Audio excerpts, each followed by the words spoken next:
Tonight's performer is Cherríe Moraga, who was born in Los Angeles, is an internationally recognized poet, playwright, and essayist. As a political and literary essayist, she has published several collections of writings, including a Xicana Codex of Changing Consciousness, Loving in the War Years, Lo que nunca pasó por sus labios. Moraga is the recipient of the United States Artist Rockefeller Fellowship for Literature. In 2017, Moraga premiered and directed her newest work, The Mathematics of Love, at Brava Theater Center in San Francisco. She is also founding member of La Red Xicana Indígena, an advocacy network of Xicanas working in education, the arts, spiritual practice, and indigenous women's rights.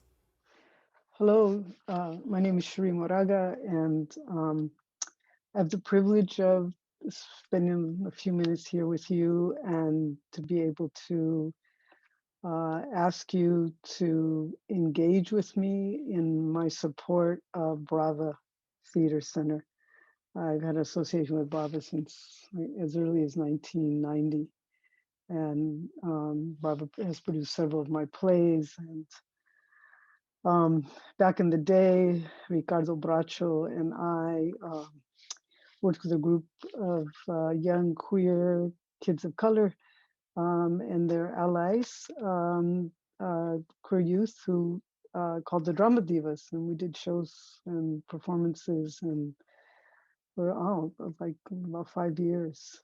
And anyway, many good memories with Brava, and as recently as 2017.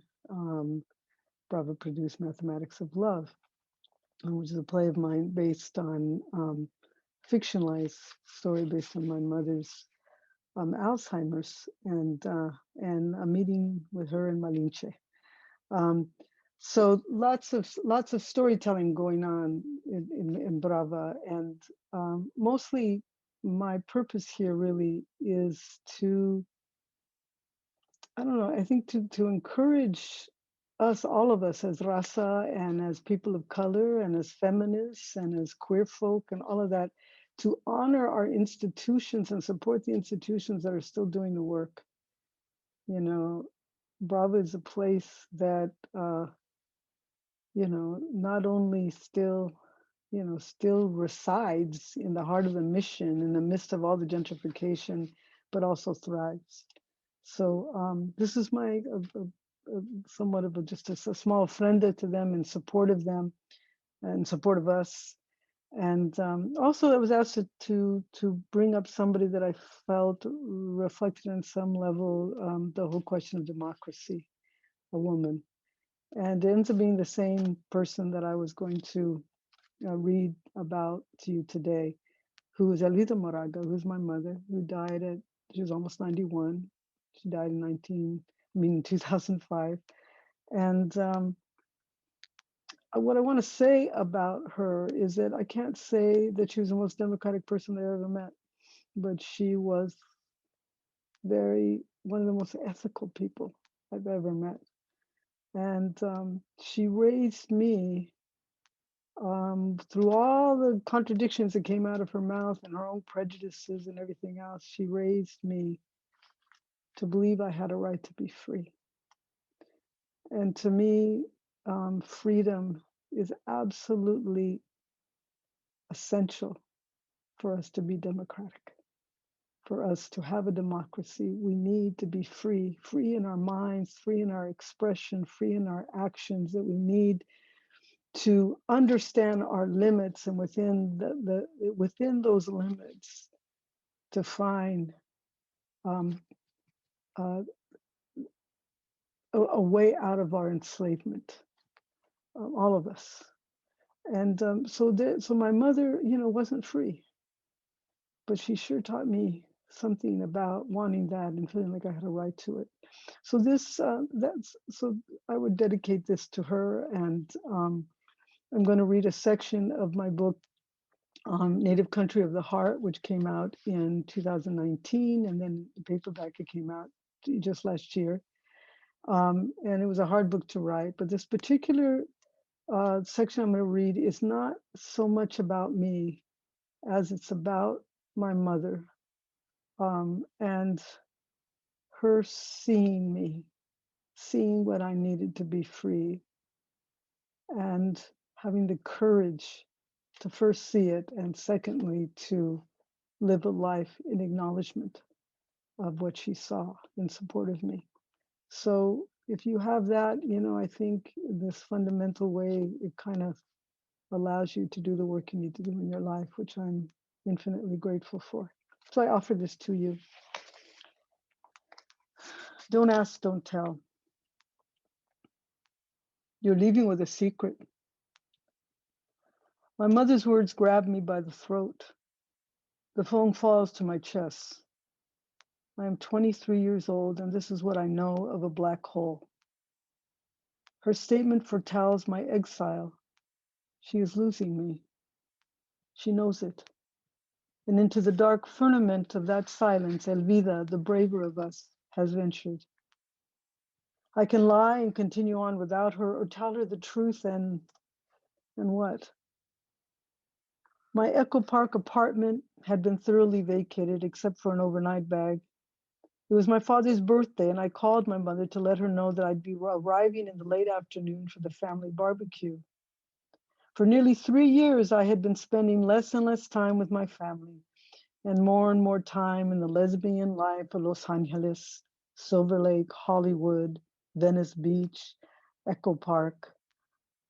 I can't tell you, Mom. You won't accept it. I immediately detect the rising bitterness in her voice, which I understand as fear. What could it be? I've been through everything with you already. And she had.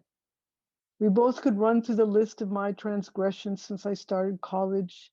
At 18, my refusal to keep going to church, my preference for pants over any kind of skirt, the announcement with boyfriend standing oh so brave and 6 foot small in the kitchen of my mother's resistance.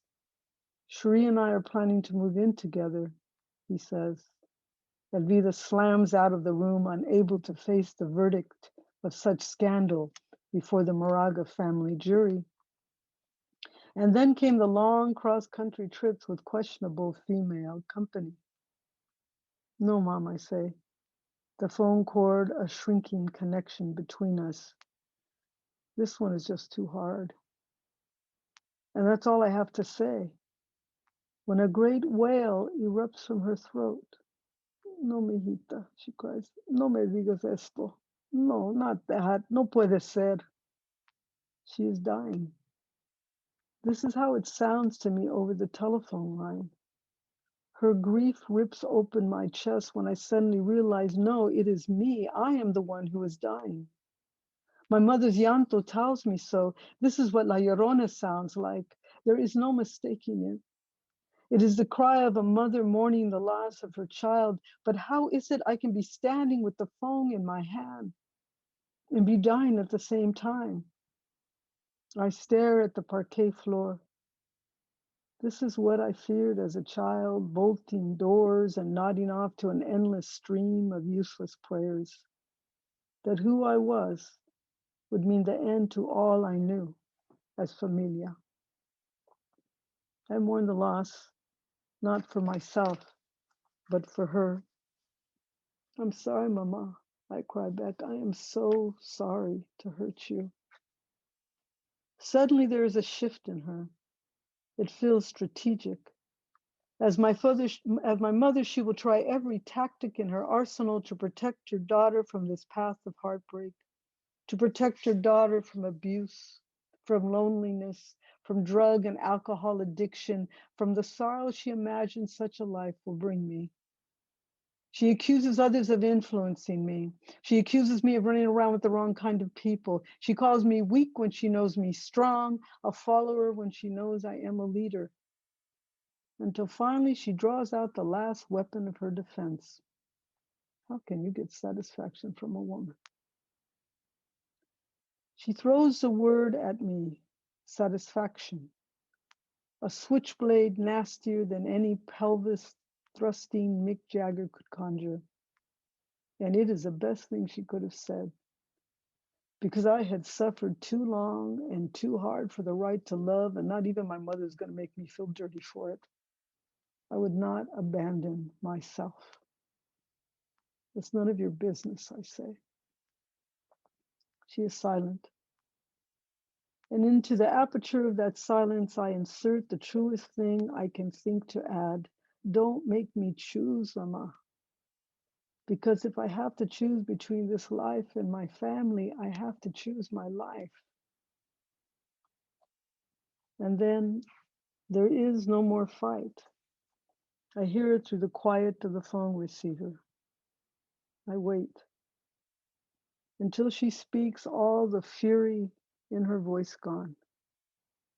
How could you think that there's anything that you could do in this life that you would never be my daughter?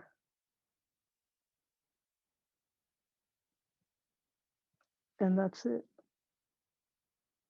My mother would continue to suffer my often poor choice in girlfriends, my unreliable interstate car trips and backpack adventures, my solo journeys to Mexico, my sometimes precarious inner city dwellings in New York, Boston, Oakland, San Francisco, my too many months away from her without a visit and too many weeks without a phone call. My political activism, where in every evening news protest, she anxiously looked for my hollering face among the crowd. But we did not lose each other by pretending we were other than who we were. That night after the birthday barbecue and the family had all gone home, my parents would walk along our gravelly driveway and watch me back my car out, following it and waving goodbye until I was out of sight. As always, the last thing I saw as I spun my car into the street was my mother blessing the air of my passage with a prayer for my protection. The next day, I would travel Camino Real, the Royal Road, from Los Angeles to San Francisco, ironically retracing the steps of the very missionaries I was fleeing. It was 1977, and for this Mexican-American, once Catholic daughter, Highway 101 was not royal, but real. I had left that mission town of San Gabriel having told my truth. The truth will set you free. But as a young philosopher wrote, not until it's finished with you. My mother had made sure of that. Thank you.